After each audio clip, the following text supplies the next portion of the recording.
Folks, it doesn't matter where you are in the world. It doesn't matter what's going on. All you get if you have a phone that blows up over this past weekend was someone once again was trying to attempt a former president. And it somehow seems to be now part of the norm, folks. And why are we not losing our minds over this election, which has turned out to be sadly embarrassing? Ladies and gentlemen, welcome back to the Rant Network. I am David Solomon. He is Stuart Brisgel. This is the Rant Network, where we bring you unedited, unfiltered, and uncensored conversations on so many different topics. As we said in past podcasts, we are going to focus a heck of a whole lot on the upcoming election because it is just a dominating story with how the weird twists and turns that it's been taking. This platform is not just our platform, but your platform to express your opinions, thoughts, and ideas, experiences, whatever you want. This is about perspectives and honest opinions. We're no media house, but one thing is for sure. Unlike ABC, we don't freaking cheat.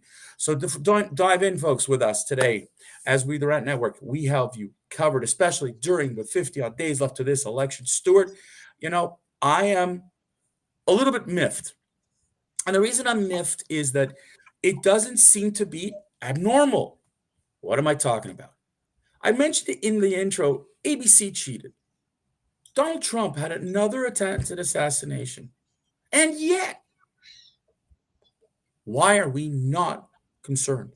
Why does this not feel like, to you, Stuart, like we're in some South American third world country? It's all cockeyed to me, Stuart. So, Stuart, I'll let you take first stab at this. What is wrong with this election cycle? Well, let's first start that this began quite a while ago when Joe Biden got eviscerated, and the truth about his ability and his cognitive skills were aired in front of the world. And the left decided to do things that were well outside of the norm by replacing a candidate with another person who had zero pre-electoral votes ever, which was by far a coup in the modern era, without a single gunshot, without a single drop of blood.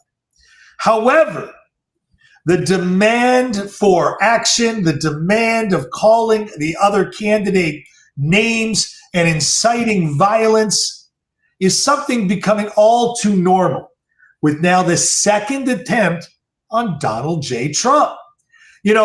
People are trying to say from the early days, as I remember as of late, with Debbie Wasserman Schultz clamoring about stepping on the necks of her competitors, to the modern day fight, fight, fight. The call cry of Kamala Harris. We must fight, fight, fight.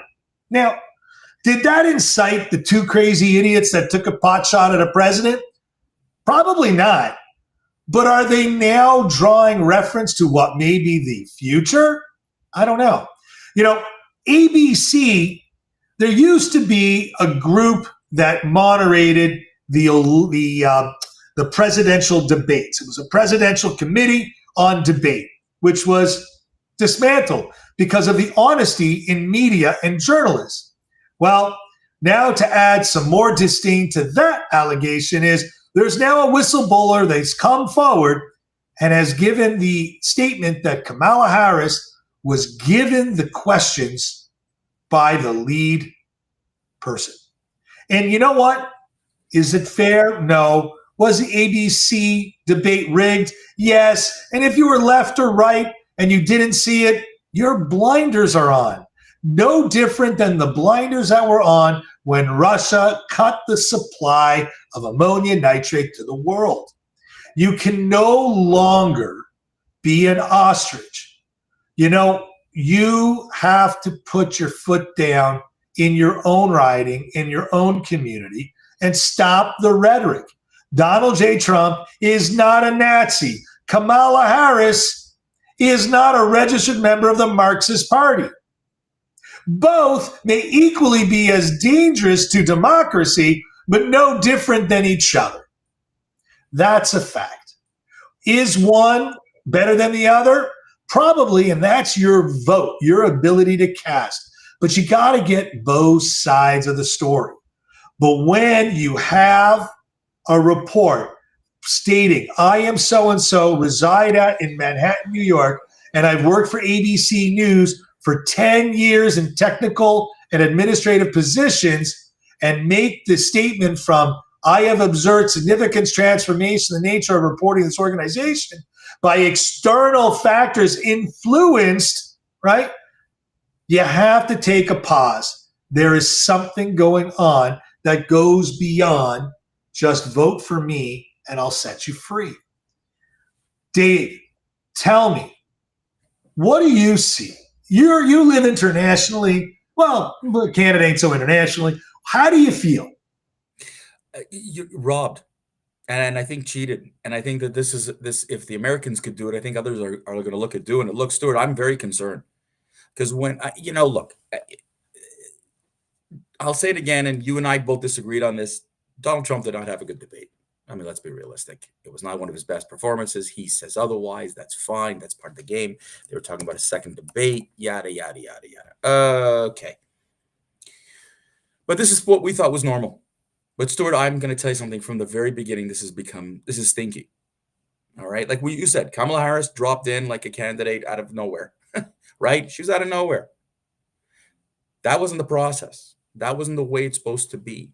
And the Democrats, of course, they're very, very good at this. They rallied around their candidate. They did a phenomenal job. Even Josh Shapiro, who was snubbed for whatever reason, is running and ranting and doing great. We need Kamala Harris in power. When they didn't fact check her, you knew what was going to happen. You knew the tables were tipped, right? Not only 5 times did they so-called fact check, they got it wrong. Because in fact, what they did find was late-term abortion and even post-birth abortion is real in the United States. But the ABC commentator had to shoot him down. Had to. We knew that Kamala Harris was going to get softball questions. She wasn't challenged. Okay? You can tell even from the question, once again from ABC, 40,000 Palestinians dead, completely the way the whole thing was positioned was on purpose. If that was the egregious thing, we knew it was coming. But you said it yourself. ABC leaked the questions to Kamala Harris, which was against the so-called rules. But again, the rules don't matter because ABC, one of the heads of ABC, introduced Kamala Harris to her current husband, Doug Emhoff. It's a buddy-buddy system. And now there's talk of would they go to Fox for a second debate? I think that at this point, Trump doesn't want to do it. I'm actually telling you, after what's been going on lately, I think it should go to Fox. And I think that and you know what? I would like to see another debate later in October. Let's balance it out. Let's to show people what really people are casting votes already. But Stuart, I got to tell you something. The people who are here's the thing that I'm not sure about. The people who are casting votes, in my mind, had their candidate decided already. It isn't the question of the people who haven't decided are still going to the ballot box undecided. Right now, they're still undecided. I mean, I'm sorry. Okay. And it seems to me, and again, I don't have the statistics in front of me, but from what I last heard, there was quite a significant percentage of people that are undecided who they're voting for. And so today, Stuart, when you have, there should be this insane outcry by all media to tone it down so that we do not try to kill a former sitting president. But you know what? That would make news. That would be great for the Democrats. That would be great for media. This is what we're dealing with, folks, in this election cycle. Not what you need for your vote. We're not talking. Listen, we didn't talk about the policy. Nope. She's getting away without interview. She's getting away. Well, hang on a second. No. She had a softball interview. David, she had a softball interview where she was asked again the question, are we better off today than 4 years earlier? And she went back in the tirade that I grew up in a middle-class family, blah, blah, blah, blah, blah, which only shows the disingenuity that this person conducts. And to answer your question is, The margin of error is under 3%. Undecided voters as of early September is 3%. And they're going to decide the election, and only those that are undecided in Pennsylvania, Arizona, and Nevada. That's it. This election has nothing to do with any other state in the union at this point. Sorry to interrupt. David, I think I lost you. Guys, this is live, and this is how we lost David in the broadcast. Are you back, David? I don't know what's going on. All right. So as we've discussed, the electoral percentage, the margin of error is 3%. No one seems to care. Everyone's saying whatever they've got to say just so that they can do what they want to do. You know, with Kamala Harris refusing to take unfiltered, unedited questions without being warmed up and teed up is really against the presidential debate ethics. And the morality of someone who's accepting this is someone that should actually be challenged. Because in my opinion, it isn't reasonable or fair. I want to know, where is her opinion? Are we better off or not? And if so, why? You want to make it bring back better faster because you think you got the right idea? How and why? You want to give $25,000 and $50,000 credits? You want to give zero down for illegal immigrants? How? How are we paying for this? Please explain to me the process. What is your statement where you say everyone has the right to the same? It sounds rather Marxist and communist. And this is unfortunately where her vote has been the last 12 years. She's trying to reinvent herself, but she has a record. The record doesn't erase. The Green New Deal, she was a deciding split vote. Inflation Reduction Act, where was it? What did it do? This is a woman who likes to say one thing and do another. And Bernie Sanders called her out on it. Very proud that she's getting away saying whatever the hell she wants, and it doesn't flippin' matter. You gotta do it fairly, honestly, earnestly. Stop calling for violence. Yes, the Democrats are calling for violence, not the Republicans. Really? The Republicans are picking on Democrats like they have Democrats picked on Republicans. The difference is the battle cry isn't fight, fight, fight, fight, which is something that you have to acknowledge is rather insightful. And to be honest with you guys, I think enough's enough.